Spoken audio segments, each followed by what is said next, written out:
বইয়ের মধ্যে যে বইটা পড়ে আমি সবচেয়ে বেশি উপকৃত এটা হলো বিশ্বের শ্রেষ্ঠ 100 মনীষীর জীবনী, লেখক মাইকেল এইচ হার্ট।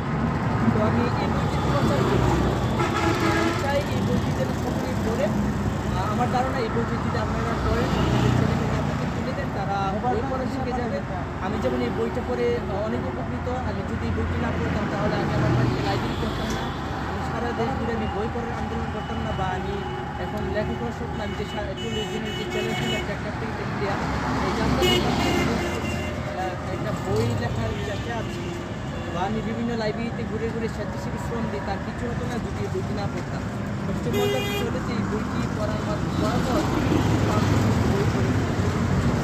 আর বইটি বিষয়ে যদি একটু বলে যে এই বইটির সবচেয়ে ইউনিকনেস হলো যে এই বইটির যে 100 জন মানুষ তারা তো আর জন্মগ্রহণ করেন, তারা বিশ্বের বিভিন্ন সময় জন্মগ্রহণ করেছেন। তো আমরা এই বইটি পড়ার মাধ্যমে, গড়ে বিষয়ে পড়ার মাধ্যমে আমরা বিশ্বের বিভিন্ন দেশ এবং বিশ্বের বিভিন্ন সময়ে ভ্রমণ করতে পারি, এবং বিশ্বের যে আজকের যে আধুনিক পৃথিবী গড়ার পিছনে যে 100 জন মানুষের অবদান সবচেয়ে বেশি, তাদের সংক্ষিপ্ত জীবনী কর্ম সম্বন্ধে আমরা ধারণা অর্জন করবো। আর তার দ্বারা অনুপ্রাণিত ওইটা মূলত হলো বই পড়তে পড়তেই মূলত আমি ভ্রমণে বের হই। মানে আমি সারা দেশটা ভ্রমণ করার সময় বাইসাইকেলে গেলাম, বা ভ্রমণ জ্ঞান অর্জনে একটা বিশাল বড় মাধ্যম। তো আমার একটা বাইসাইকেল আছে, তো আমি চিন্তা করলাম যে আমি একটা বই নিয়ে পড়ি, কেন পড়ি? ওই নলেজটা, ওই জ্ঞানটা জানার জন্য। তো আমি যদি 3-4 মাস পরিশ্রমটা করি, সারা দেশটা যদি ঘুরে আসি, ঘুরে আসার মাধ্যমে সারা দেশটা দেখার মাধ্যমে এখানে যে বিশাল বড় নলেজ, জ্ঞান, অভিজ্ঞতা এবং দেখার মাধ্যমে যে লাভ করবো, ওইটা মূলত আমার প্রধান আকর্ষণ।